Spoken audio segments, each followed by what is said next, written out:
반갑습니다.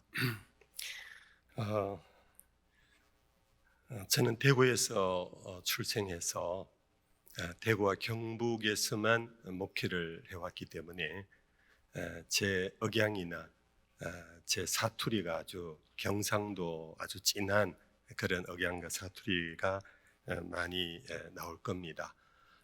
여러분들 이해해 주시고 또 그렇게 사랑하는 마음으로 들어주시면 좋겠습니다. 저는 제가 지금 섬기는 교회에서 27년 5개월을 섬기면서 이제 오는 10월에 제가 은퇴를 앞두고 있습니다. 제가 은퇴한다니까 그래 안 보이시지요? 네, 맞습니다. 저 조퇴합니다. 조퇴.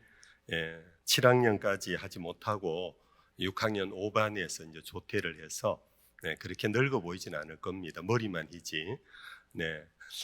그런데 우리 임원진께서 이번에 저에게 한 타임을 부탁을 하길래 제가 이제 은퇴를 하기 위해 정리하는 마당에 이제 머리가 계속 비어져 가는데 나눌 말씀이 없다고 그러니까 그냥 살아온 얘기만 해줘도 은혜가 안 되겠나 이제 그렇게 해서 올라오긴 올라왔습니다.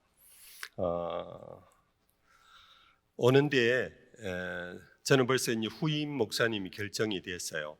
그래서 후임 목사님과 함께 한 차를 타고 올라오는데 목사님께서 하시는 말씀이 목사님 목회자들만 모인 자리에서 설교하기가 힘드시지 않나요? 그러면서 목사님이 신학교 다닐 때 채플에 한 번씩 여러 많은 목사님들이 오셔서 설교를 하고 가면 뒷담들이 그래 아주 많았답니다.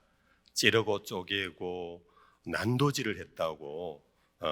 그 자기 같으면은 나중에라도 신학교 채플에 강사로 부르면 자기는 안 오겠다고 그렇게 생각할 정도로 그랬는데 이 목회자들만 모인 곳에 설교하러 가는데 목사 힘드시겠습니다.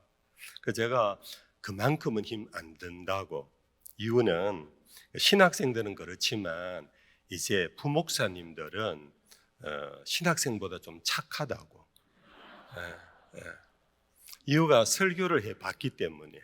설교를 해본 사람은 그래도 좀 겸손히 지잖아요. 설교가 이렇게 어렵구나, 힘들구나, 많이 착해졌다 생각하고 제가 여러분들 앞에 섰습니다. 오늘 이 본문의 말씀을 갖고 제가 제목을 나름 멋있게 지어봤어요. 보행자와 비행자라. 그 제목을 이렇게 정하고 보니까 뭔가 떠오르는 것들이 있어서 제가 부탁을 한 달 전에 받았기 때문에 그때 막 나름대로 이렇게 감동되는 글들을 막 써나갔어요. 그게 지금 여러분들 교재에 있는 이 내용인데 원래 설교는요 한 달 전에 한 설교는 힘이 없어요. 한 달 전에 준비한 것은 힘이 다 떨어지고 식어 빠져버리는. 저는 늘 설교를 할 때 그 주일날 설교는 월요일부터 묵상을 해서 결국은 토요일날 제가 설교 원고를 이제 작성합니다. 이유는 그래야 24시간 안에 안 식기 때문에 이제 따끈따끈할 때 이제 설교를 해온 것이 저의 습관인데 이번에는 한 달 전에 한 거기 때문에 제가 어제부터 오늘까지 계속 이것하고 실험을 했어요. 같이 온 집사람이 당신 늙기는 늙었는가 보다 설교를 앞두고 왜 그렇게 준비를 많이 하느냐고. 그래서 준비하는 게 아니고 식은 것을 다시 데핀다고 자꾸 보는 거라고 그랬습니다. 제가 쓸데없는 얘기가 좀 길었습니다. 우리 이건영 목사님께서 이제 제가 설교하러 올라오기 전에 짧은 문자를 주셨습니다. 목사님 기대하고 기도하겠습니다. 제가 목사님 설교할 때마다 긴장됩니다. 기도 많이 해주십시오. 제가 긴장 풀려고 쓸데없는 얘기를 지금 하고 있는 것입니다.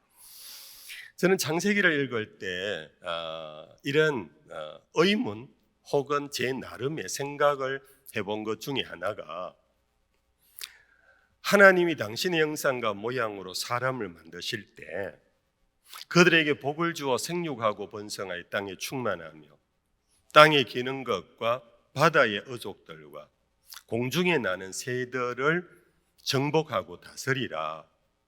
이 말씀을 갖고 제 혼자 아주 유아틱한 생각을 해본 겁니다. 그때 하나님이 당신의 형상으로 만들었을 때 처음 인간은 하늘도 날았겠구나. 하나님께서 땅에만 머무시겠습니까? 온 우주에 충만한 하나님이시니까 하나님의 모양과 형상으로 지음받은 타락전의 인간의 모습, 거기다가 복을 주시며 하늘에 나는 공중의 새까지도 다스리라 하셨으니까 타락전의 인간은 하늘도 비행한 그런 능력이 있었지 않았을까? 여러분들 어떻게 생각하세요? 이거는 성경이 없습니다. 제가 만약 이걸 주장하면 저는 신천지 비스무리한 이단이 되겠지요. 그러나 한번 생각해 봤습니다. 타락으로 인해 우리가 잃어버린 것들이 많은데 그 가운데 저는 이러한 접근을 하면서 하늘을 잃어버렸구나. 하늘을 나는 능력을 잃어버렸구나. 그래서 그 잃어버린 다음에 인간은 타락한 후에 그 죄의 본성 속에 탐욕 중에 하나가 잃어버린 하늘을 다시 되찾으려고 하는 몸부림이 바로 바벨탑을 쌓고는 이 대꼭대기를 하늘에 닿게 해보자. 그렇게 나타난 일이 아니었을까? 타락한 후에 하늘을 잃어버렸는데 그래도 그 속에 본성은 하늘을 지향해가는 하늘에 대한 탐욕이 있으니까 그렇게 탑을 쌓아서 그 꼭대기를 하늘에 닿게 해보자 하는 그 욕망이 타락전의 인간이 하늘을 날며 하늘의 공중의 새들을 다스리고 정복했던 그 능력의 어느 한 흔적으로 나타난 것 아닐까? 그런데 이것이 결국은 인간은 20세기 초엽에 비행기를 만들게 되었고 그 전부터 비행하고자 하는 꿈들은 인간 속에 끊임없이 있었고 지난 1세기 만에 우주를 향하여서도 꿈을 꾸면서 대기권 밖을 향해서 로켓을 발사하고 달을 탐사하고 화성까지 그리고 그 이상의 우주 탐험을 시도하는 이 인간의 야망, 이것이 단순한 과학의 발달의 결과로만 보기보다는 인간 속에 내재되어 있는 잃어버린 하늘을 향한 그 욕망의 한 과정이 아닐까.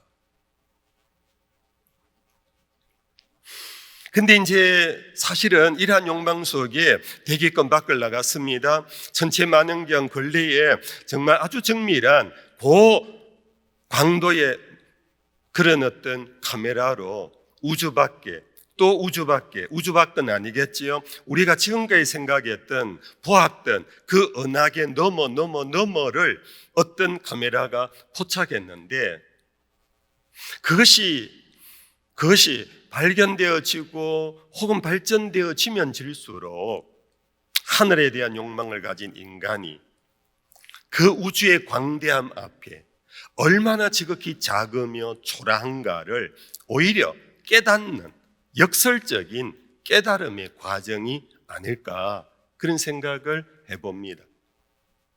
오히려 지구에만 있을 때 해가 지구를 위하여 돌고 뭐가 전체가 돌고 이럴 때는 지구가 전부라고 생각했던 우리 인간이 지구 밖을 향하여 나가고 우주에 대한 정복의 꿈을 꾸면 꿀수록 수억 광년의 세계 그 너머에 또 은하계가 그 이상의 또 은하계가 있다라는 이러한 보고서를 보면서 스스로 과학자들은 우리 인류는 우리의 존재가 지극히 미미하고 작구나. 그래서 과학의 발달은요, 우리의 신학계가 두려워할 필요가 없을 것 같아요. 우리 믿음의 공동체가 과학의 발달 때문에 주눅이 들 필요가 없을 것 같아요. 오히려 과학이 발달되면 될수록 하나님의 광대하심을 더 오히려 더 구체적으로 깨닫고 발견하면서 하나님 앞에 두 손 들어가는 과정이 될 수도 있다.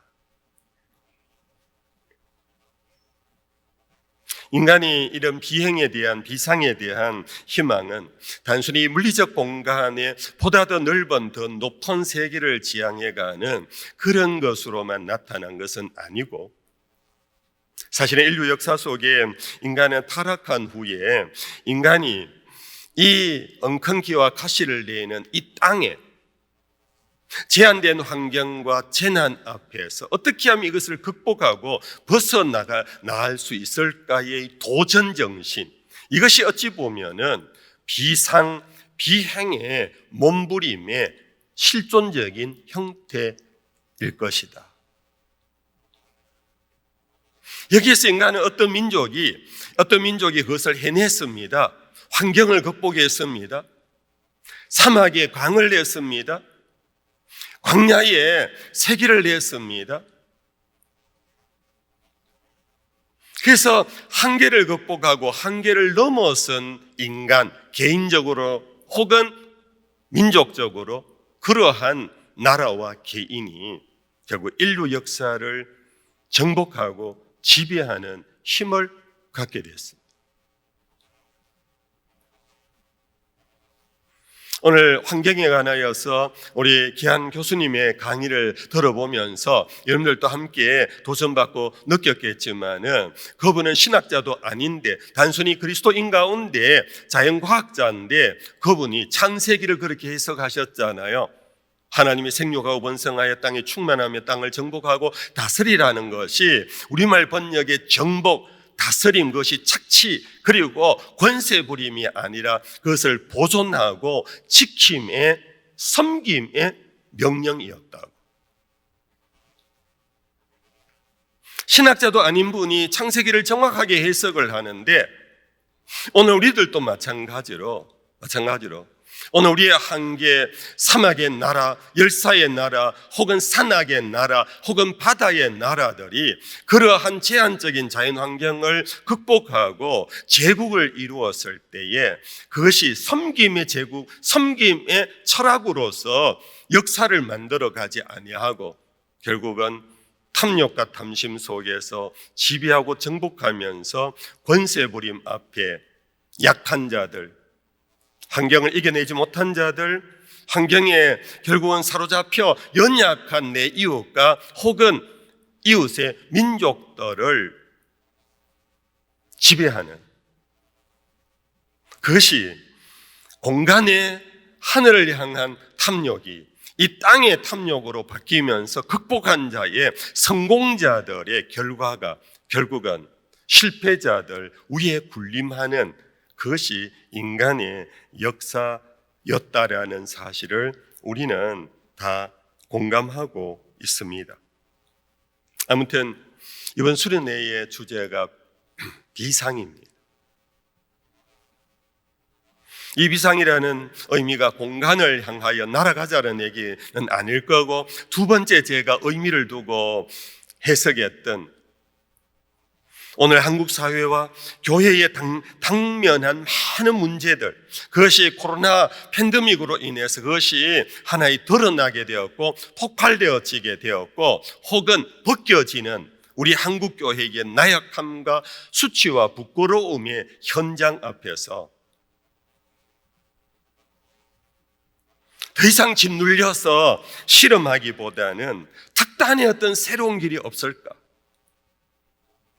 오늘 우리 한국 사회와 한국 교회의 이 수치와 부끄러움, 이 연약함, 제한된 한국 교회의 이 상황에서 어떻게 하면 우리는 벗어나서 극복하고 바이러스를 정복할 뿐만 아니라 이 상황을 이겨 나갈 수 있을까의 어떤 영적인 신앙적인 그런 몸부림으로 이번 주제가 비상이라는 그런 이름으로 우리 앞에 도전적으로 그렇게 주제가 설정되었다고 저는 생각해 봅니다. 하필이면 왜 비상일까? 보행자, 땅을 걸어 다니는 우리가 왜 오늘 이러한 상황에서 비상이라는 이 용어를 사용했을까? 스가랴의 탄식이고 외침이고 고백입니다. 힘으로도 안 됩니다. 능으로도 안 됩니다. 이 고백과 탄식이 결국 오직 여호와의 신으로 말미암는 줄 믿습니다 하는 이 고백을 향해서 우리의 힘으로, 보행자의 능력으로는 도저히 오늘 한국 사회와 우리 한국 교회를 치유하고 새롭게 하고 이 어떤 수치와 부끄러움을 덮고 회복해 가야 할 힘이 우리들에게는 없다라는 고백을 이 비상이라는 주제에 먼저 전제하고 이 주제가 설정되어졌을 것이라는 생각을 해봅니다.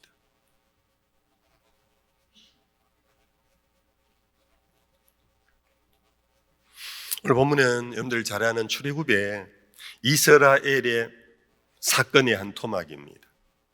저는 오늘 본문을 여러분들도 다 아는 내용이지만은 이 출애굽의 이스라엘의 길의 모습에서 오늘 우리 한국 교회의 모습을 엿보여주는 듯한 그런 감동을 받습니다. 출애굽의 이스라엘은 종에서 자유인이 되었습니다. 죽음에서 생명의 백성으로 옮겨가는 그런 과정입니다. 그래 그들이 구속함을 받았고 자유인이 되었지만은 진정 그들의 목적지인 가나안 땅, 조상의 땅으로 들어가는 길목에서 그들은 길을 돌이켜버린 이유는 정탐꾼에 의해서 그들의 목적지인 가나안 땅에 이미 다른 민족이 상주해 있고 그 사람들이 그곳을 다스리고 있고 근데 그 사람들의 모습이 노예에서 금방 해방받은 어떤 의미에서 잡족과 같은 이스라엘에 비해서는 네피림들이었습니다. 기굴이 장대합니다.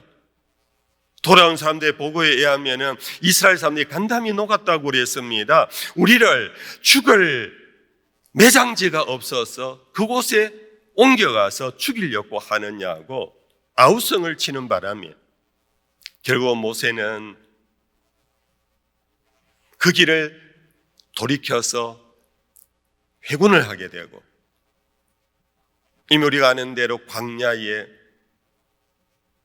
40년의 길로 접어들고 맙니다. 그들은 광야길 속에서 춥고 덥고 목마르고 배고픈 이 극한의 상황에 빠지자 그들은 살렸고 돌이켰는데 네피림한테 들어가면은 그들 앞에 밥이 될 수밖에 없다고 해서 살려다오 하고 도망친 길이었는데 오히려 그는 가면 갈수록 그것이 4일도 아닙니다. 4개월도 아닙니다. 4년도 아닙니다. 40년을 걸어가야 할 그 광야길에서 그들은 아우성 치면서 하나님을 원망하고 모세를 향해서 물을 내달라, 먹을 양식을 달라, 나중에는 고기까지 요구하는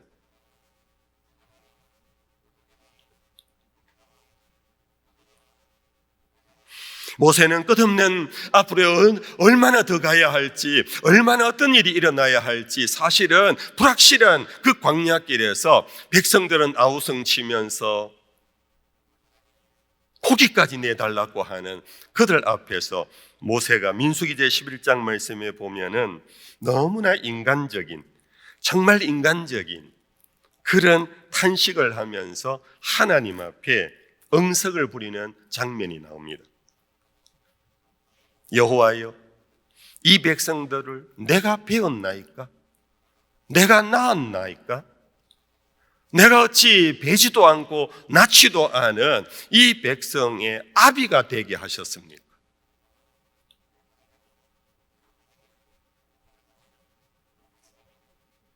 왜 저들은 나에게 물도 요구하고 빵도 요구하고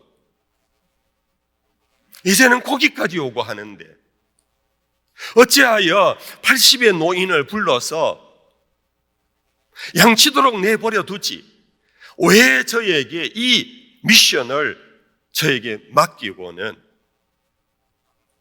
이 가는 길에 우리가 들어가야 할 그 땅에 바로 들어가지도 못하고 백성들이 살려달라고 해서 돌이켰더니 이러한 모양에 빠지게 되었습니다. 여호와여 어찌하여 저를 저들의 아비로 삼았습니까?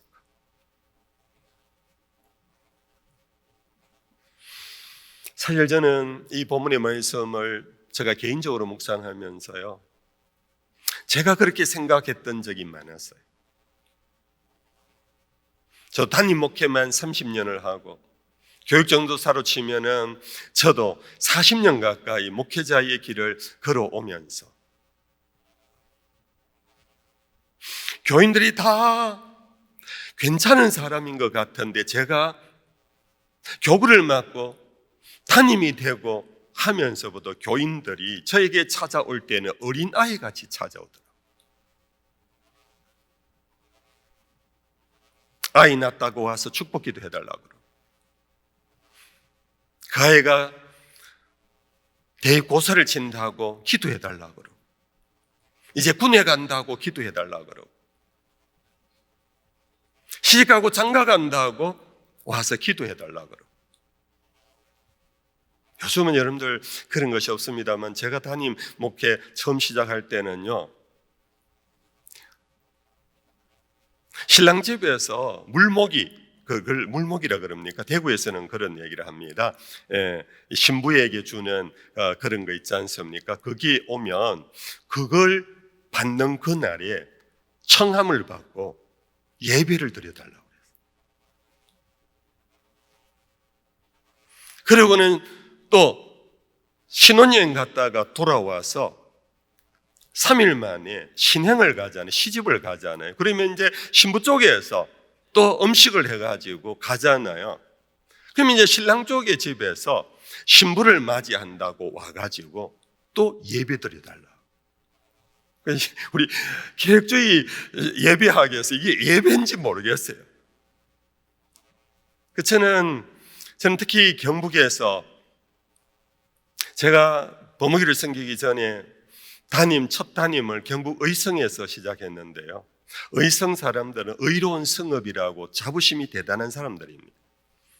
그래서 안동 양반보다도 의성 양반이 더 우위라고 그러면서 교인들도 그래 하는데, 장례 문화가요, 제가 36에 의성 업교회지만 600명이나 되는 큰 교회였어요. 가자마자 장례식이 벌어졌는데요, 한 분이 돌아가시면은 그 한 분과 관련해서 예배를 무려 6번을 드려요. 곧 넘어가신다, 곧 숨 떨어집니다, 와서 예배 봐주십시오. 임종 예배를 드립니다. 근데 임종 예배 한번 드리고 성공하면 좋은데 이 실패 볼 때가 많아요. 하나님 데려가 주십시오 하는데 안 데려가시는 거예요. 그러면 또 며칠 뒤에 또 가서 예배를 드려야 되는 거예요. 그냥 한 번에 성공을 한다 그래도 임종 예배 한 번 드리지요. 돌아가셨다면 가서 입관 예배를 드리지요. 그리고는 발인 예배를 드리지요. 올라가서 산에서 하간 예배를 드립니다. 저는 대구에서 부목사 생활을 했기 때문에 요 정도는 다 했어요. 근데 하간 예배를 드리고는 내려오려고 그러는데 장로님들께서 제 소매끈을 붙잡습니다. 목사님 조금만 더 기다려 주십시오. 왜요? 예배 다 끝났는데요. 저 봉우리 다 만들어지면 저분들과 마지막 하산 예배를 드려야 된대. 그렇잖습니까? 36살 백이 젊은 청년 목사가 그럼 장로님이 하라 그러면 하라 해야 되는 거죠. 그래 기다렸다가 하산 예배 5번째잖아요. 집에 와서 하루 종일 피곤한데 좀 쉬려고 하는데, 사택이 교회 안에 있었거든요. 쉬려고 그러는데 여전산이 문을 두드린 겁니다. 목사님, 저녁이 되면 해가 넘어가면 저 유족들이 뭔가 쓸쓸해 합니다. 가서 마지막 위로 예배를 드려야 됩니다. 그 저녁에 가서 또 예배를 드렸어요. 그게 기본 6번입니다. 여러분들 그 후에 하는 예배가 하나 더 있는 거 아시나요? 사모라는 게 유교 그건데요. 기독교 안에도 사모가 있어서요. 3일째 되는 날 자녀들이 산에 올라가서 때가 잘 입혀졌는가를 확인하러 올라가는 그날 목사가 따라 올라가서 사모제, 유교적으로 사모제를 드려야 되는데 그 예배를 인도해야 됐어요. 제가 선교학을 전공했기 때문에 선교적 차원에서 목회를 했어요. 어쨌든 그 양반 의성의 유교 문화가 아주 기쁜 그곳에 그것이 우상숭배만 아니라는 의미에서 계속해서 깨우쳐 나가기 위해서 그랬어요. 제가 좀 이 부분을 좀 길게 했습니다. 아무튼 이렇게 교인들이요, 멀쩡한 교인들이요, 대학 교수 집안에서도요, 나름대로 사회에 내놓으라 하는 사람들이요, 그런 사람들도 똑같이 자기 개인의 문제에서는 목사를 요람에서부터 무덤까지 그런 어떤 예배만 있으면 좋지 않겠습니까? 사춘기 때문에 와가지고 울며 불며 기도를 부탁합니다. 남편하고 갈등 속에 있는 부인들이 와서 상담을 합니다. 정말 우리끼리 있으니까 제가 솔직히 얘기합니다만 때때로는 지치겠더라. 그게 모세 이야기와 똑같았어요. 내가 저들을 배웠습니까? 제가 저들을 낳았습니까? 왜 저들의 아비로 삼았습니까? 근데 제가요, 천주교의 신부 이름을 생각하면서 제가 회개했어요. 여러분들 천주교에서는 신부님이라 그러잖아요. 신부라는 말의 의미 아시지요? 영어에서는 father이라고 그럽니다. 아빠라고 부르는 신부예요. 저들은 저들에게 아빠가 되어주는구나. 우리는 목사 그러면 설교자가 목사의 대표적인 거고, 우리는 목회를 잘하는 사람이 부지런히 설교 준비를 해서 정말 명설교가가 되는 것이 우리 개신교회의 목회의 어떤 뭐라 그럴까 지향점인데, 저 천주교 신부들은요 아빠가 되더라고. 맞아. 성도들에게 나를 아빠로 세워주셨구나.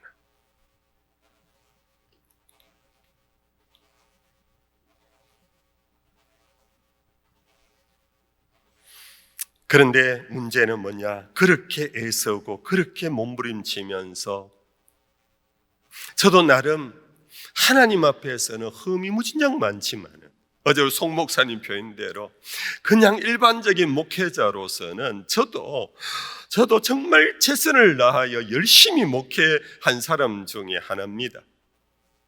그렇게 열심히 목회를 했는데도요, 예배 시간에는 아멘 하고, 신방 가면 아멘 하고, 목사님 오늘 은혜 많이 받았습니다 했던 교인들이 교회를 떠나면은 세상을 이겨내지 못하는, 출애굽의 이스라엘처럼 무서워 떨고 있는, 결국은 돌아와서 실패자의 눈물만 흘리고 돌아오는 교인들의 모습을 보면서 저는 가면 갈수록 그게 사여지는 것이 뭐냐? 개신교 목사의 무기력함이에요. 개신교 목사는 설교로 교인들을 살리고, 설교로 먹이고, 설교로 저들을 이끌어 간다라는, 이것이 개신교 목회자의 어떤 의미에서 명예인데, 권위인데, 이 명예와 권위가 아멘 할 때는 정말 명예스럽고 이 목사의 어떤 직의 영광스러움까지 느끼는데, 저희 현실 앞에서는 출애굽의 이스라엘하고 똑같이, 마치 여러분들 골리앗 앞에서 사울의 군대가 그 골리앗의 위풍당당한 외형의 모습을 보고는 장막에서 나오지를 못하고 떨고 두려움 속에 있는 자와 똑같은 모습이, 여러분들 교회 성도들은 모르겠습니다. 제가 목회한 교회 성도들의 모습 속에는 별반 차이가 없는 그런 모습을 보면서 나 지금 뭐 하고 있는 거지? 이런데도 다음 주일 내 나름대로 애써서 설교를 준비한다고 설교를 또 열심히 준비합니다. 또 한 주 뒤 되면은 세상 속으로 나간 성도들이 이기겠다라는 의지도 없고 이겼다라는 환호를 갖고 오지도 못하고, 목사님 다 아는 거 아닙니까? 세상이 너무 어렵습니다. 목사님은 신학만 하고 교회당에만 있고 말씀과 기도만 해서 그렇지 우리 교인들의 삶의 현장은 녹록지 않습니다. 목사님, 이러면 할 말이 없는 거예요. 할 말이.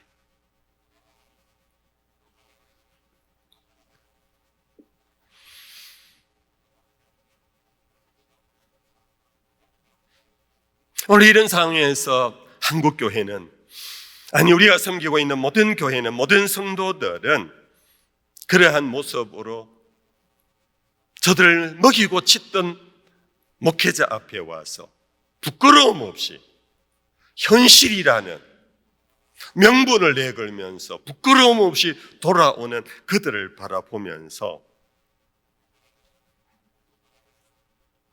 패배주의에 사로잡혀 버리는,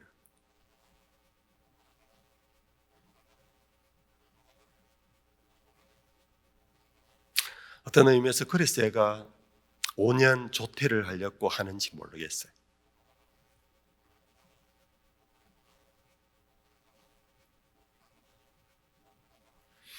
이때 들려오는 주의 음성이 하나 있습니다.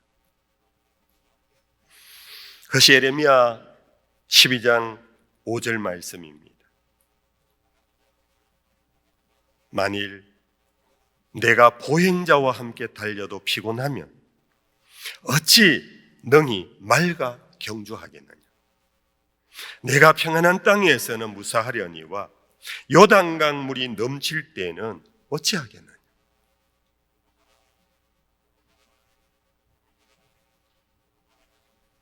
내가 보행자와 함께 달려도 피곤하다고,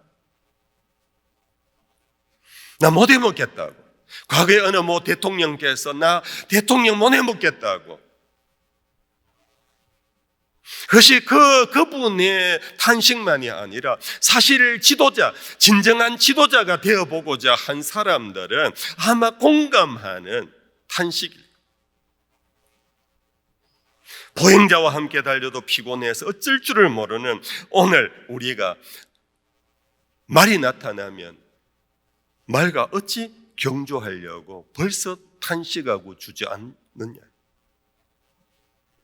내가 평안한 땅에서는 무사하지만 요단강 물의 넘침 앞에서는 어찌하려고, 내가 볼 때는 아직도 멀었는데 너 벌써 탄식하고 패배에 빠져갖고 못 해먹겠다고 그러면 되겠느냐 하는 소리가 지난 40년을 저를 오늘을 그냥 견디고 버텨내게 하게끔 한 주님의 말씀.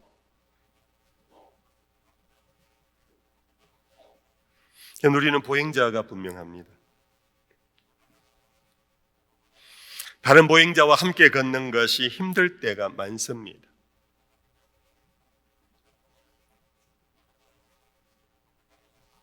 제가 좀 전까지 얘기했던 그런 것은 우리의 일상의 삶입니다. 시집가고 장가가고 사고 파는 그러한 데서 나름대로 위로를 받으려고 하는 사람들, 일상의 보통 평범한 보통의 사람들입니다. 같은 보행자입니다. 그런 것을 내가 낳았느냐, 내가 배웠느냐, 내가 왜 저들의 압이 있냐, 왜 이런 것까지 나에게 와서 예배드려 달라고 하고 기도해 달라고 그러고 내가 말씀에 전무하고 내가 기도에 전무해야 될 내 시간을 다 빼앗느냐고, 그렇게 보행자 앞에서 힘들다고 한다면은 나는 말과 경주할 수 없다. 제가 담임 목사가 돼 보니까요, 말들이 많더라. 부교육자 시절에는 말들이 안 보였어요. 근데 담임이 돼 보니까 기라성 같은 말들이 있는데 그게 뭐냐면 당회예요. 당회. 저는 이제 이 교회에 와서 이제 막 시작하려고 하는데 그 장로님들은 그 교회에 평생을 다녔어요. 교회 역사를 알고 있어요. 교인들 하나하나를 다 알아요. 저는 이름 익히기도 어려운 그런 상황에서 엉금엉금 기는데 막 말처럼 달리시는 장로님들께서 목사님 뭐 하고 계세요?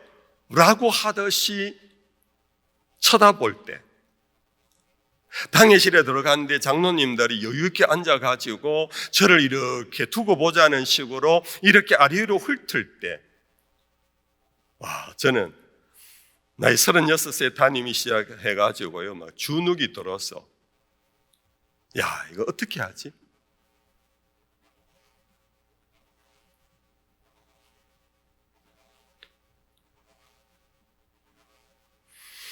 우리는 보행자가 말과 경주해서 이길 수는 없습니다. 그럼에도 불구하고 우리에게는 말이 있다라는 현실 앞에 어떻게 하면 말과 싸워 이길 수 있겠습니까? 이거는 같이 발과 다리로 뛰어서는 백전백패입니다. 보행자가 말하고 경주하면서요, 자기 다리로 말하고 달리기를 하면은 누가 이기겠습니까? 그래서 특단의 방법, 특단의 길을 찾지 않으면 보행자가 말과 경주에서 이겨낼 수가 없어요.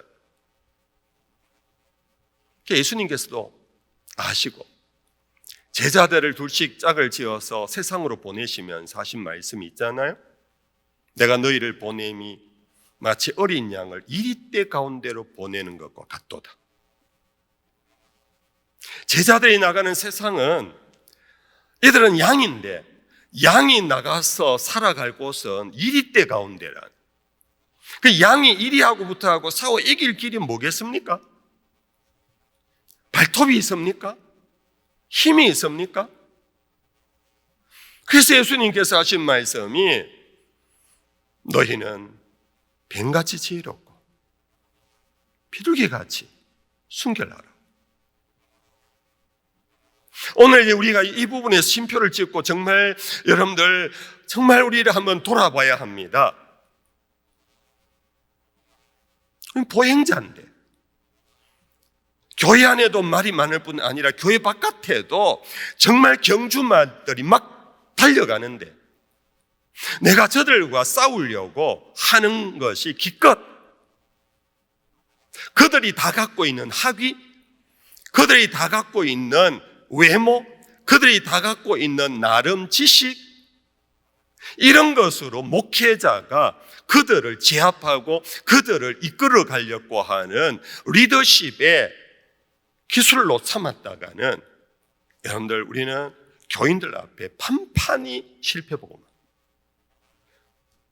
괜히 여러분들 지적 수준을 높여서 뭐 하려고 그러면요, 그 지적 수준 나보다 훨씬 높은 사람들이 부지기수로 교회 안에 있잖아요. 나름대로 뭐 의학에 대해서 좀 안다고 무슨 말을 하면은요, 나중에 뒷담 오잖아요. 돌팔이처럼 목사님 아무것도 모르면서 괜히 뭐 건강하게 뭐 아는 체 한다고.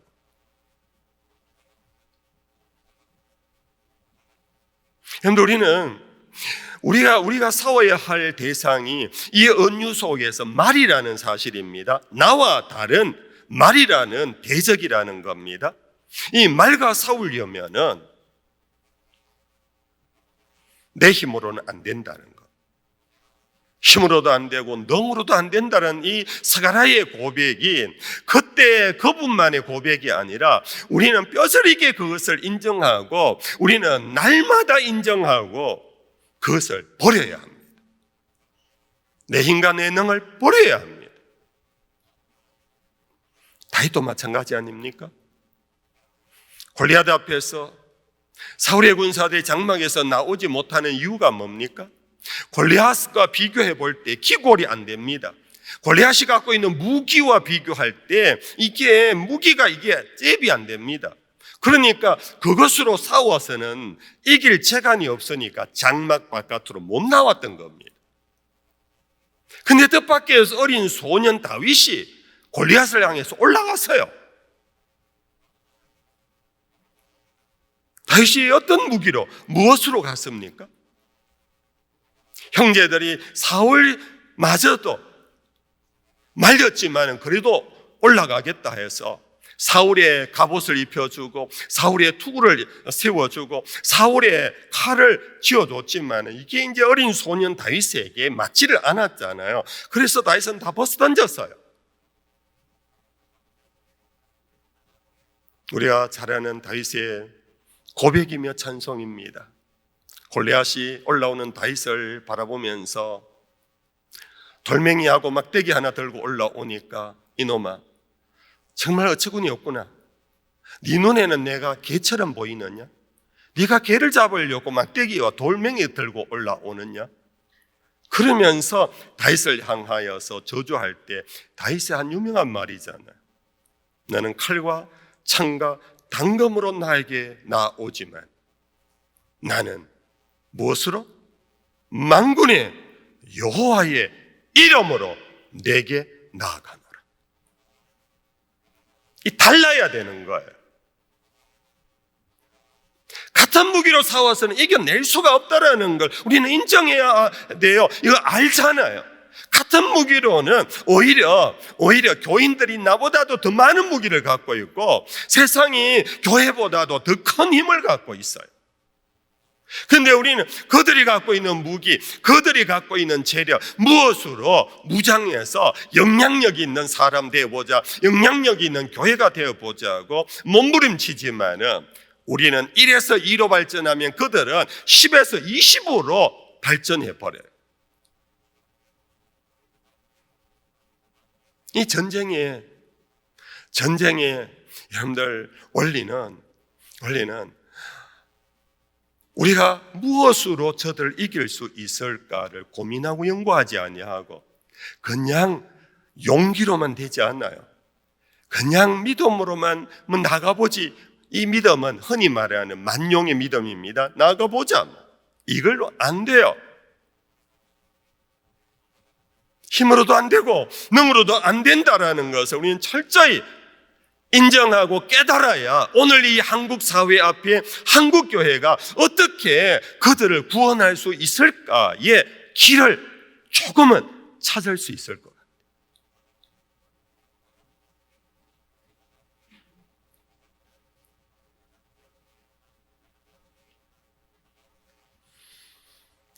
여러분들, 걸어가는 보행자가 말과 싸워 이기려면 출애굽의 이스라엘이 네피림을 이기려면 광야 40년의 그 머나먼 그 광야길을 헤쳐나가려면 그들은 다른 방법을 택해야만 했던 것. 그들이 다른 방법을 찾지 못할 때 오늘 제가 설교 본문으로 선택한 신명기 1장에 이미 이것은 출애굽에서 모세를 통하여 약속해 준 말씀, 모세는 것을 회상하면서 하신 말씀입니다. 신명기서 1장 30절입니다. 우리 같이 한번 읽어볼까요, 여러분들? 같이 본문을 읽어볼까요? 너희보다 먼저 가시는 너희의 하나님 여호와께서 애굽에서 너희를 위하여 너희 목전에서 모든 일을 행하신 것 같이 이제도 너희를 위하여 싸우실 것이며 광야에서도 너희가 당하였거니와 사람이 자기 아들을 안는 것 같이 너희의 하나님 여호와께서 너희가 걸어온 길에서 너희를 안으사 이곳까지 이르게 하셨느니라 하나 이래 너희가 너희의 하나님 여호와를 믿지 아니하였도다.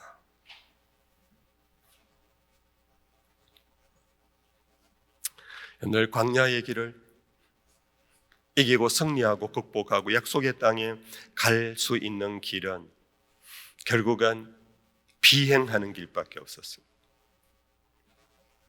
물론 그들은 걸어 요단강변까지 온 것은 분명합니다. 그러나 하나님은 그들의 힘으로 걸어 요단강까지 간 것이 아니라, 내가 어떻게 말씀하셨습니까? 사람이 자기의 아들을 안는 것 같이 너희의 하나님 여호와께서 너희가 걸어온 길에서 너희들 안으사 이곳까지 이르게 하셨다고 모세는 지나온 40년을 해석합니다. 지나온 40년의 일들을 하나님 앞에 찬양하고 감사를 하고 있습니다. 마찬가지입니다. 오늘 이 사회에 팩트라는 이 사회의 현실 앞에 우리도 보행자입니다. 우리도 거습니다. 똑같이 우리도 힘이 필요합니다. 돈이 필요합니다. 모든 것이 필요합니다. 그것을 무시하는 신비주의, 광신도가 되어서는 안 됩니다. 그 하나하나의 성실한 사람이 되어야 합니다. 그 하나하나를 준비해야 합니다. 그럼에도 불구하고 우리의 마음속에는 이스라엘에게 약속하셨던 이 하나님의 약속, 내가 너희를 독수리가 새끼를 아는가 같이 너희를 안아 저곳까지 갈 것이라는 이 약속을 믿는 자가 그 길을 걸어가낼 수 있는 것입니다.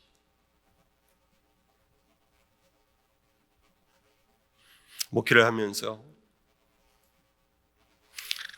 저도 교갱협의 멤버로서 옥 목사님 처음 교갱협을 창립할 때, 제가 갓 담임 목사였을 때 어떻게 제가 초청을 받고 참여한 이후 지금까지 교갱협과 함께하고, 이 교갱협 영성수련회에 제가 한창교회의 담임 초반부는 제가 잘 참석 못했지만은 지난 한 15년 내지 20년을 참석을 해왔습니다. 그때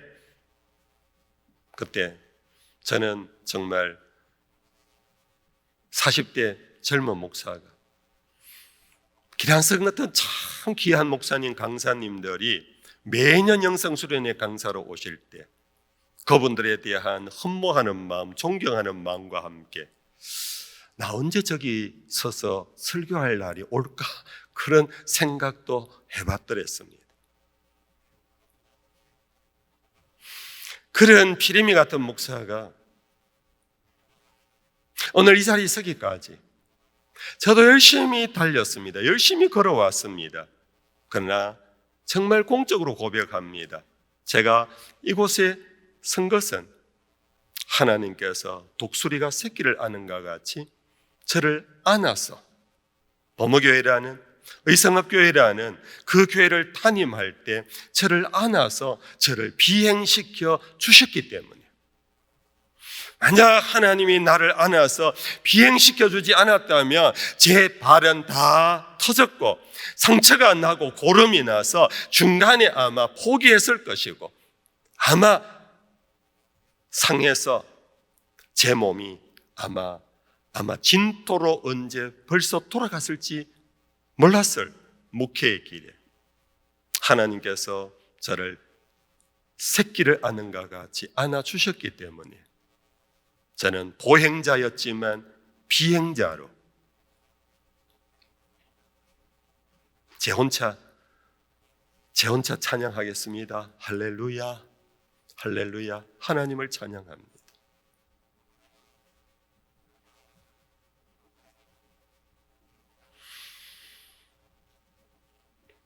우리는 여기서 한 가지 주목해야 할 것이 하나 있습니다. 비행을 어떻게 하면 누구를 비행시켜 주는가?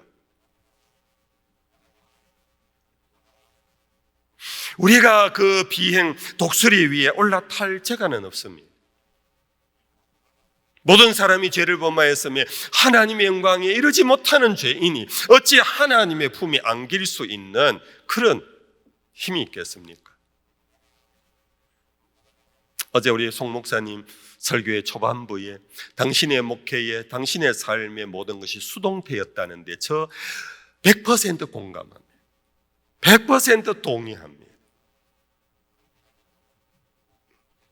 독수리의 그 날개 아래 품겨지는 것은 오직 은혜, 그분이 안아주셔야 안기는 것. 그분이 나를 안아서 비행해 주셔야 나는 비행할 수 있는 것입니다. 이 비상의 길은 내가 원하기 전에 주님이 더 원하고 계십니다. 광야길을 헤매고 있는 저마다의 먼 길을 걸어가는 우리들의 모습, 그 모습이 이사야서 1장에 보면 다 발끝에서부터 머리끝까지 성한 곳이 없는, 터지고 찢어지고 고름나고 피나는 그런 한 인간의, 다 죽어가는 인간의 모습을 이스라엘의 모습으로 이사야서 1장에 그렇게 묘사하고 있습니다. 그래서 하나님이 아시고 내가 탄식하고 부르짖음이 아픕니다, 배고픕니다 하기 전에 하나님이 우리의 모습을 이미 다 알고 계시고, 하나님이 나를 당신의 품에 안아 이제는 내가 너를 비행시켜 주겠다고, 비상케 해 주겠다고, 하나님의 그런 당신의 뜻과 계획과 긍휼과 자비와 은총이 없으면은 우리는 그 날개 아래 품겨질 수가 없습니다.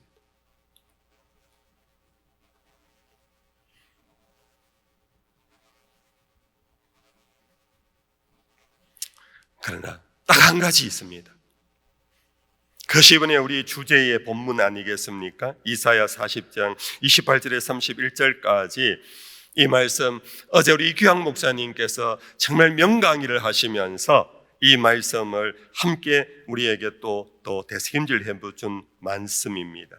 너는 알지 못하였느냐, 듣지 못하였느냐? 영원하신 하나님 여호와 땅끝까지 창조하신 이는 피곤하지 않으시며 곤비하지 않으시며 명철이 한이 없으시며 피곤한 자에게는 능력을 주시며 무능한 자에게는 힘을 더하시나니 소년이라도 피곤하며 곤비하며 장정이라도 넘어지며 쓰러지되, 오직, 이 부분 같이 읽을까요? 31절 같이 읽읍시다. 오직 여호와를 앙망하는 자는 새 힘을 얻으리니 독수리가 날개치며 올라감 같을 것이요 다른 박질하여도 곤비하지 아니하겠고 걸어가도 피곤하지 아니하리로다. 여기 딱 한 가지 하나님이 원하는 요청이 있습니다. 여호와를 앙망하라는 것이, 여호와를 바라보라는 것이. 그분에게만 생명이 있고 그분에게만 희망이 있고 그분에게만 힘이 있고 그분만이 나를 자유케 하며 그분만이 내 모든 문제를 해결해 줄 수 있다라는 믿음으로 그분을 앙망하라.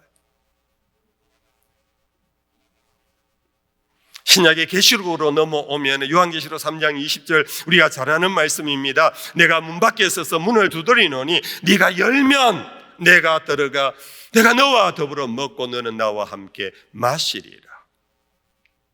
문 바깥에 주님은 우리가 찾기도 전에 문 곁에 벌써 와 계십니다. 내 처지와 형편, 내가 문을 꽁꽁 닫고 있어도 내 모든 연약과 눈물을 다 알고 계십니다. 아무개 전도사야, 아무개 목사야, 아무개 사모야, 너의 마음, 심정, 너의 형편 다 안다고 가까이 와 계십니다. 그러면서 문을 두드리고 있습니다. 아무개 사모야, 네 눈에 눈물 난다, 너의 서러움 안다, 너의 외로움 안다. 그러면 문을 두드리고 계십니다. 한 가지 우리에게 필요한 것이 있습니다. 문 여는 겁니다. 이것이 이사야서의 말씀으로 치면은 여호와를 앙망하라, 여호와를 바라봐라. 그러면 내가 너를 독수리처럼 내가 너를 비상하게 해 줄 것이며 너는 나와 먹고 나와 함께 마실 것이라. 보행자가 비행자가 될 수 있는 길입니다. 한국교회가 다시 비상할 수 있는 길입니다. 저는 이 비상, 이 단어가 제가 한 30년 전에 창세기를 읽다가 NIV 영어 성경을 읽는데, 저는 창세기를 저희 교회에서 몇 차례나 50장까지 계속해서 강의 설교를 한 적이 있습니다. 그러면서 저는 창세기 1장에 대해서 또 묵상하는 그런 어떤 과정이 있었는데요. 우리가 잘 아는 말씀입니다. 태초에 하나님이 천지를 창조하시니라. 근데 첫 장면이 뭐냐 하면 땅은 혼돈하고 공허한 허감이 깊음 중에 있는데 하나님의 신이 수면 가운데 운행하시더라. 그러고는 3절에 빛이 있어라 하시며 빛이 있었다. 하나님의 창조의 배경이 결국은 뭐냐? 혼돈과 공허와 어둠이었습니다. 혼돈과 공허와 어둠 속에 그것이 내버려둔, 내팽개쳐진, 하이데거가 실존의 개념이 팽개쳐 버린 존재라고 했는데 그런 것이 아니라 그 혼돈과 공허와 어둠 그 위에 하나님의 신이 운행하더라. 이 운행이 NIV 성경에서 하버링이라는 단어를 씁니다. 하버링이 독수리가 날개를 쫙 펴고는 하늘에 비상하는 그 행동이 하버링. 하나님이 무에서 유를 만드셨지만은 그 무의 상태를 나름의 은유적으로 이렇게 했구나. 단순히 없는 것이 아니라 그것이 empty였지만은 혼돈이었구나. 어둠이었구나. 근데 그 가운데 하나님은 날개를 펴시고 그 가운데 당신의 것으로 삼으시며 비행을 하고 계셨다. 그런 중에 빛이 있어라 하실 때에 창조의 역사가 시작되면서 이루어지는 모든 것들이 혼돈과 공허와 어둠이 사라지고 보시기에 좋았더라. 보시기에 좋았더라. 보시기에 좋았더라. 단순히 존재가 무에서 유로, 없음에서 있음의 문제로 변한 것이 창조가 아니라 혼돈과 공허와 어둠이 보기에 심히 좋은 상태로 그렇게 바뀌어진 것이 또 창조의 신비구나. 여러분들, 이것은 오늘날도 마찬가지라고 저는 믿습니다. 오늘 우리 개인적으로 혼돈과 공허와 어두움, 깊은 어둠에 빠질 때가 많고 아니 그런 지금 중에 있는 것이 우리들 아닙니까? 나의 목회 현장 아닙니까? 나의 관계 문제 아닙니까? 우리 한국 사회의 문제 아닙니까? 그래서 어떻게든 헤쳐나가려고, 어떻게든 구원하려고, 어떻게든 그들을 하나님의 나라로 이 대한민국 우리 조국을 하나님 모든 민족의 가슴에 그리스도의 계절이 오게 하자 했던 김준건 목사님의 그 슬로건 부르짖음을 오늘도 우리는 포기하지 아니하고 그렇게 우리는 목회하고 있는 것 아닙니까? 그런데 우리의 현실은 우리의 힘으로도 안 되고 우리의 능으로도 안 된다라는 고백과 탄식 속에서 오직 여호와의 신으로 말미암는다라는 이 의미는 다시금 하나님의 신이 수면 위에 운행하시는 혼돈과 공허와 어두움 위에 운행하시는 하나님의 영, 그 존재를 인식하고 믿고 확신하면서 오늘 내 자신에게, 내 삶에, 내 교회에, 이 민족 가운데 하나님의 신이여 운행해 주시옵소서. 죄송합니다. 하버드 나오신 분이 있습니까? 프린스턴 나오신 분, 웨스트민스터 나오신 분이 있습니까? 트리니티 나오신 분이 있습니까? 리폼드 나오신 분이 있습니까? 나름 명문 신학에서 학위를 하고 왔다고 해서 오늘 정말로 목회 현장에서 내 힘, 내 능력으로 뭘 하나 고칠 수 있습니까? 자기 자신도 거기에 빠져서 후적거리는데 나도 말같이 뛰고 있는 나보다 훨씬 경륜이 많은 연세가 많은 교회 어르신들 앞에서 기죽어 있는 난데 무슨 힘으로 목회를 합니까? 결국은 하버링 하시는 여호와의 신을 여러분들 사도 바울이 너무나 단순한 한국교회가 그동안 많이 부르짖었던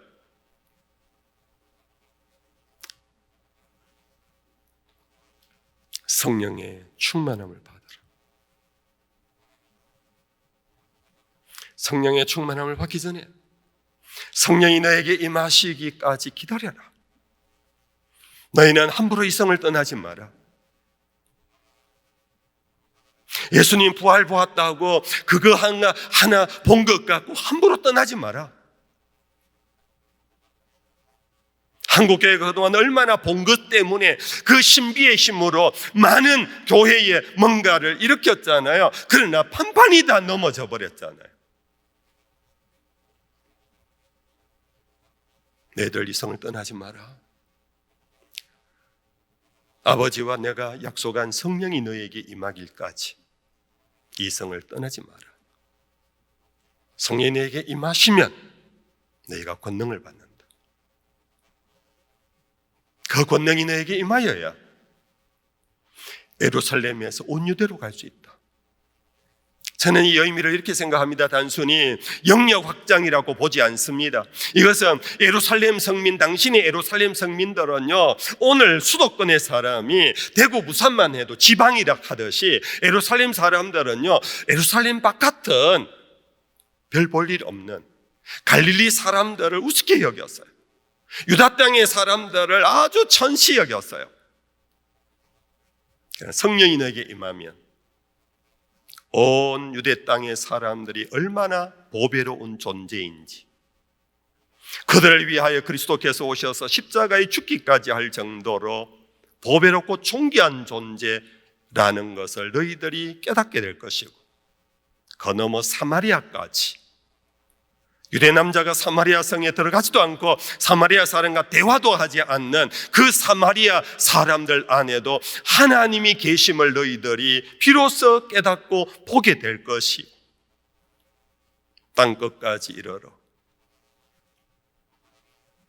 결국은 개처럼 여겼던 이방인들을 하나님의 독생자가 그들까지 살리기 위하여 이 땅에 오셨다라는 것을 비로소 성령이 너에게 임하지 않으면 그것을 온전히 깨달을 수가 없고 그들을 사랑할 수도 없고, 성령이 너에게 임하면 거기까지 가게 되는데 단순히 물리적 이동이 아니라 그곳에서 내 정인이 되리라.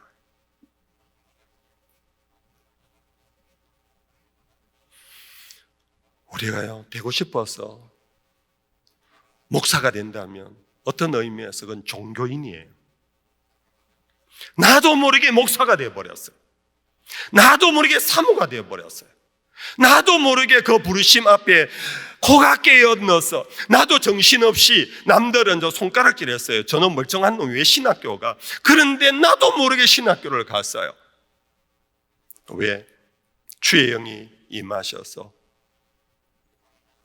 그 영이 나를 그리스도의 정인이 되도록 이끌어 가셨기 때문에. 아멘. 아멘. 아멘 못하는 사람, 여러분들 교역자의 자리 던지고 가셔야 돼요. 내가 목사가 되려고 해서 목사 됐다면 언제고 넘어집니다. 내가 목사가 되려고 해서 목사가 된 사람은 언제고 자기의 아성을 샀습니다. 나도 모르게 목사가 된 사람은 이끌림 속에, 그것이 미션 아닙니까? 모세가 40에 히브리인이 자기 동족이라는 걸 깨닫고 그들에 대한 동정심이 있어 자기 동족을 치는 애굽 병사를 죽였다가 살인자가 되어서 쫓겨나서 40년 광야길에 80이 됐을 때 그는 자기 이름조차도 잊어버린, 잊혀져간 존재였는데 하나님이 그를 찾아오셔서 모세야 모세야 부르시고 시작한 것이 출애굽의 역사인데, 그때 모세와 하나님과의 대화로 아시지요? 미션을 줄 때 내가 누구간데 그 일을 합니까? 40년 전에는요, 자기는 바로의 왕자, 바로의 영순이의 사람이고 그런 사람이 내가 내 동족의 구원자가 되면 능히 저들이 나를 추앙하리라 생각했는데 버림받았잖아요. 그런데 하나님의 그때는 부르심이 없었을 때, 스스로 일어났을 때 그랬잖아요. 80이었을 때 하나님의 부르심 앞에 비로소 내가 누구간데 그 일을 할 수 있습니까? 하나님이 그래도 다시 미션을 한 번 더 설정할 때 모세가 두 번째 한 말입니다. 하나님, 내가 그렇다면 가겠지만 내가 갔을 때 내 백성들이 누가 너를 우리에게 보냈느냐 물을 때 나를 보내신 이가 누구라고 그들에게 말해야 됩니까? 여러분들, 여기에서 하나님의 이름을 물은 정도가 아닙니다. 하나님의 이름을 묻기 전에 나를 보내신 자가 누구냐라는 의식을 모세가 가졌다라는 것. 40년 전은 누가 보낸 적도 없는데 자기 스스로 나갔어요. 그러나 80이 되어서 비로소 하나님의 찾아오신가 부르심 앞에서 자기가 동족에게로 갈 때 누가 나를 당신에게로 보냈느냐고 물으면 내가 어떻게 답해야 합니까? 보냄을 받은 존재로 그는 바뀌어진 거예요. 사랑하는 우리 후배 목사님들이요, 오늘 선배들이, 제 위의 선배들도 저 세대에게 그랬어요. 요즘 젊은 전도사들이 소명의식이 없어. 근데요, 우리 세대가 우리 아래 다음 3세대의 우리 젊은 목사님들을 볼 때요, 탄식이 갈 정도로 의심이 나는 분들이 많아요. 저들은 정말로 보냄을 받았다라는 확신이 있을까?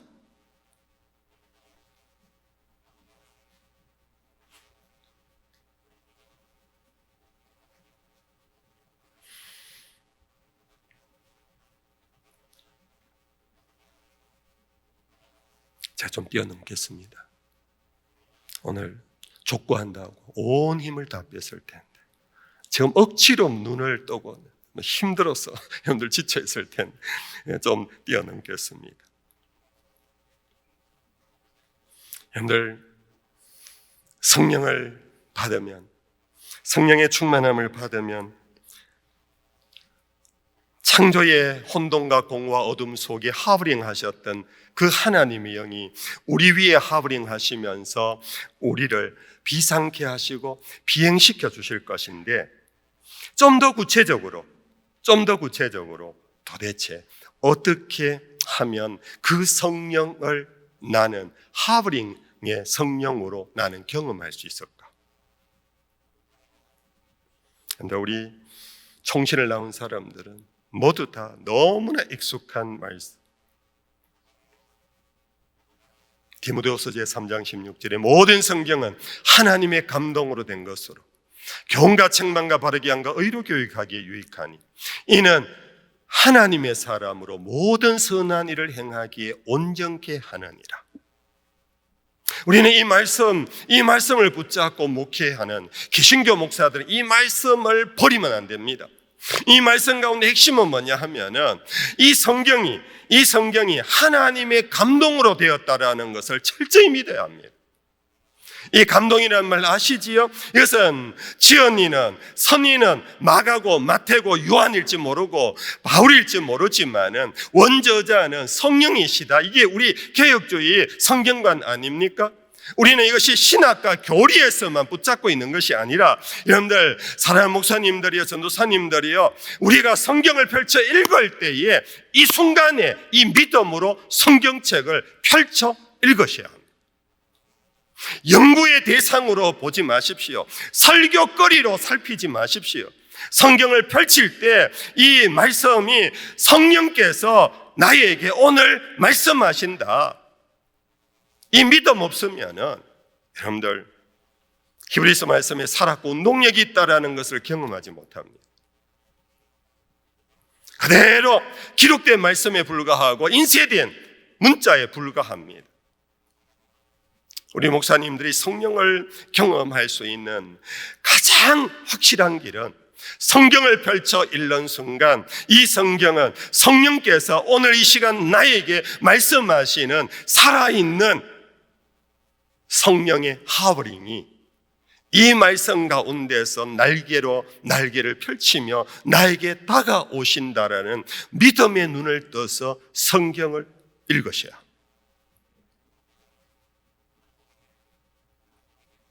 그럴 때 성경은 그냥 스쳐 지나가는 말씀이 될 수가 없습니다. 그냥 내가 성경 설교하는데 인용 구문으로 뺏겨서 노트에 놨다가 나중에 그것을 인용하는 그 구절로 삼을 수 없습니다.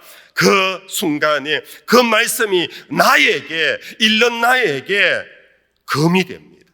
칼이 됩니다. 예수님 오셔서 사람들에게 말씀했습니다. 내가 인자가 온 것은 너희에게 평화를 주러 온 것이 아니라 내가 검을 주러 왔다. 마찬가지로 성령이 우리에게 오신 것은 단순히 비둘기 같은 성령으로 우리에게 평화를 주러 온 것이 아니라 요한복음에서는 성령이 내게 임하시면 죄에 대하여, 의에 대하여, 심판에 대하여 너희를 가르치리라. 의에 대하여라 하면, 죄에 대하여라 하면, 심판에 대하여라 하면 그것의 핵심된 공통된 것이 뭡니까? 성령이 오시면 우리에게 제일 먼저 역사하는 것이 칼의 역사입니다. 칼의 역사는 뭡니까? 칼은 우리를 죽이려고 하는 것이 아니라 살리려고 하는 겁니다. 말하자면 수술의 칼입니다. 우리의 죄악을 도려냅니다. 썩은 부분을 도려냅니다. 정말로 왜곡되고 거짓된 것을 도려냅니다. 성령이여, 오늘 이 말씀 가운데 나에게 말씀하옵소서. 종이 듣겠습니다. 믿음으로 그 말씀 앞에 무릎을 꿇을 때 성령이 나에게 어떤 말씀을 하시든지 아멘, 아멘, 아멘 할 때에 그 성령이 나를 찔러 쪼개어 죽이고 없애는 것이 아니라 내 안으로 날아들어 오십니다. 처음에는 죄에 대하여, 그러나 죄에서 벗어나는 의의 길에 대하여 가르치시고, 마지막에는 심판은 예수 그리스도의 보혈로 말미암아 속죄함을 받아 다시는 정죄함이 없다라는 이 복음의 메시지가 우리에게 들려오도록 하시면서 비로소 그때 성령은 우리를 안으시며 혼돈과 공허와 어두움에서 우리를 일으켜 세워주시며, 그때 힘으로도 안 되고 능으로도 안 되는 오직 여호와의 신으로 말미암는 그 역사가 일어날 줄로 믿습니다.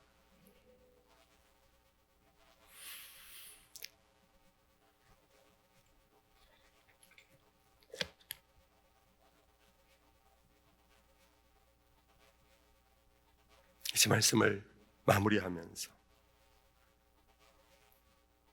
오늘 우리는 어쨌든 목회자로 부름을 받은 사람, 목회자로 보냄을 받은 사람들이 교갱협이라는 이 신앙 공동체를 통해서 우리 어떻게 하면은 부름받은 우리의 삶을 계속해서 셈페르 리포럼한다, 항상 개혁해 나가면서 처음 사랑을 잃어버리지 아니하고 끝까지 주님 앞에 바로 서는 목회자가 될 수 있을까?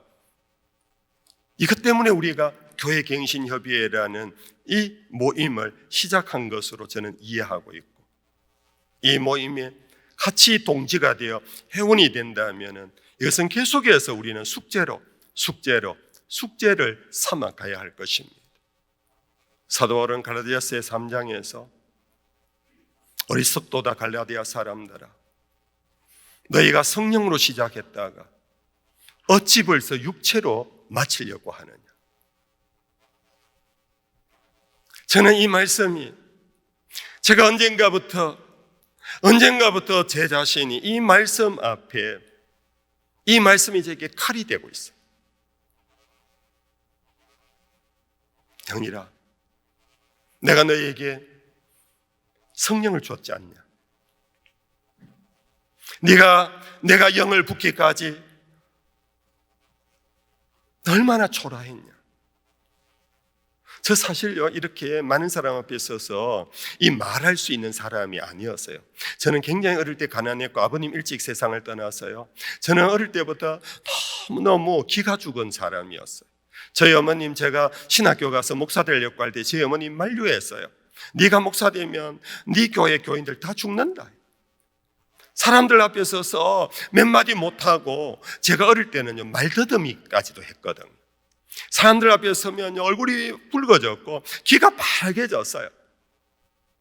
전 말 못하는 사람, 마치 모세가 고백했듯이 나는 말을 못하는 사람입니다. 그랬던 부족한 저를 하나님께서 영을 부어주시고 하나님의 영 안에 제가 안김을 받고 그래서 오늘 이 목회자의 길을 걸어오게 된데, 언젠가부터 제가 섬기는 교회가 나름 대구에서 주목받는 교회가 되고, 그러면서 뭔가 모르게 저까지 주목을 받는, 그 주목을 받으면 두렵고 떨려야 되는데 왜 그렇지 않아요? 우리 주목받으면 괜히 어시되는 거 있잖아요. 제가 그것을 느끼면서 제가 이 갈라디아서 3장의 말씀이 저에게 그때부터 칼이 되었어요. 어리석구나 이놈아, 네가 성령으로 시작했다가 육체로 마치려고 하느냐? 오늘 우리가 이 질문 앞에 늘 깨어서 육체로 전략하지 않도록, 다시 힘으로 내 능으로 돌아가지 아니하고 끝까지 힘으로도 안 됩니다, 능으로 안 됩니다, 내 보행자가 맑아 겨루어 이길 재간은 나에게 없습니다. 여호와의 신이여 나를 안아주시옵소서. 여호와의 신이 내 위에 하브링해 주시옵소서. 하나님이 나와 끝까지 함께 하심을 내가 인식하게 하시고 그 안에서 끝까지 주님만 드러내는 주의 종이 되게 해 주시옵소서. 그런 마음으로 이제 저는 한 50일 남았어요. 10월 15일 날 제 후임 목사님하고 이침식을 하는, 물론 그때는 담임 목사의 직에서 내려오는 것이고 그리스도인으로는 죽을 때까지 살 거고 예배자로는 끝까지 살 건데, 끝까지 주여 나를 초라한 늙은 목사로, 은퇴 목사로 살지 않게 하시고 하나님의 하브링 안에서 의미 있는, 가치 있는 그리스도인으로 끝까지 살 수 있게 해달라고, 요즘 저의 기도 제목이 그겁니다. 사랑하는 우리 귀한 목사님들, 전도사님들, 사모님들, 우리의 현실은 보행자입니다. 그러나 보행자에 머물면은 우리는 세상을 이길 수도 없고 우리는 주의 종으로서의 삶을 못 삽니다. 비행자가 되어야 합니다. 그는 내 힘으로, 내 능력으로 되는 것이 아니라 여호와의 신으로만 됩니다. 그 여호와의 신이 나에게 임하는 길은 말씀 앞에 주여 말씀하옵소서, 무슨 말씀이든지 그 말씀이 저에게 검이 되어 제가 죽고 다시 살게 하옵소서. 그럴 때 주의 영이 끝까지 우리와 함께 하실 것입니다.